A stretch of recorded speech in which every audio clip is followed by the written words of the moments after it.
Some people think going vegan is healthy, but is that always the case? As with all other diets, you really have to keep a close eye on the things that you put into your body. 9 News health expert Dr. Payal Kohli is joining us this morning with a much closer look at all of this. Dr. Kohli, good morning. Good morning. Let me just start with, why have plant-based diets become so popular in recent years? It is such a trend. I'm actually plant-based myself, so they estimate about 4% of Americans call themselves vegetarian, and only about 1% say that they're vegan. And I think a big reason for this is really because of the health benefits. We've seen a huge number of health benefits come out of plant-based diets, but it's also better for the environment. It's probably more humane, and for a lot of people, there's religious, cultural, and social reasons. And having plant-based foods readily available to us has made it a lot easier to be vegetarian than ever before. What do they say the benefits of a plant-based diet? Yeah, have you guys ever considered going plant-based? Never. No. Never. So I like that red meat. Maybe I will convince you. So it lowers your cholesterol, your LDL cholesterol, the bad cholesterol. Helps with weight management because it's less calorie-dense food.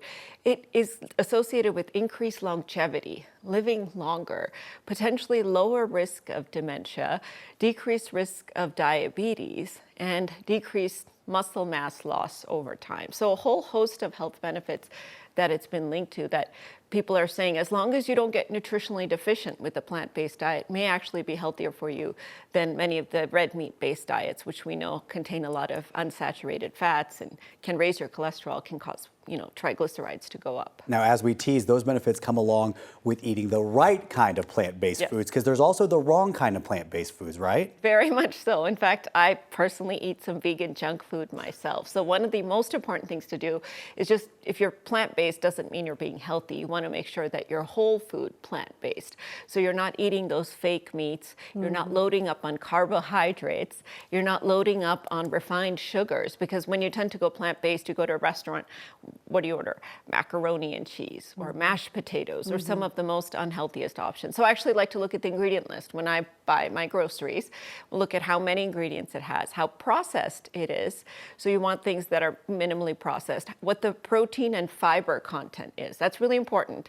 And then micronutrients like vitamins that it might have as well. These are the ways that you decide which plant-based foods to reach for, which ones to turn away from. Randomly, the other day, I looked at the ingredients in like those Impossible burgers Oh, or yeah? whatever. Oh my goodness, the list is really long, and we really say to long. stay away from that. It should have like 5 or less, right? And it does not look that great. No, it is, and that's considered a vegan junk food. That's one of those things that I would say is kind of once in a while. You can cheat with that, but if you're eating that every day and thinking you're being healthy, it's actually the opposite. And I would say even look at the oils that it was made in, because a lot of times these plant-based foods are made in bad oils like vegetable oils rather than healthy oils like olive oils. I want to ask real fast, because one reason that I haven't ever gone plant-based is because there's natural vitamins in meat. Yeah. What about if you are plant-based? How do you get those? Really important to supplement, because you're absolutely right, you will get deficient in certain vitamins. So let's talk about those. Vitamin B12. That largely comes from animal sources. So most of my friends that are vegan or vegetarian generally supplement with B12. Iron is another one, especially if you're a woman who's, premenopausal, still menstruating, you can get deficient in that. And the iron found in plant-based foods doesn't absorb the same way that regular iron does. So important to supplement that. Omega-3 fish oils, that's a really important supplement if you're going plant-based. Now, notice I said fish oil. So if you're plant-based and you don't eat fish, you actually have to get these from algae. So talk to your doctor about that as well. And then vitamin D is another one that we usually get from our milk, vitamin D and calcium. And if we're not having milk, we need to make sure we have fortified foods with it. Although some of those plant-based milks, don't get me started on those, because those are highly processed as well. Sure. Yeah. All right, Dr. Kohli, very interesting. Thank you. Learning a lot.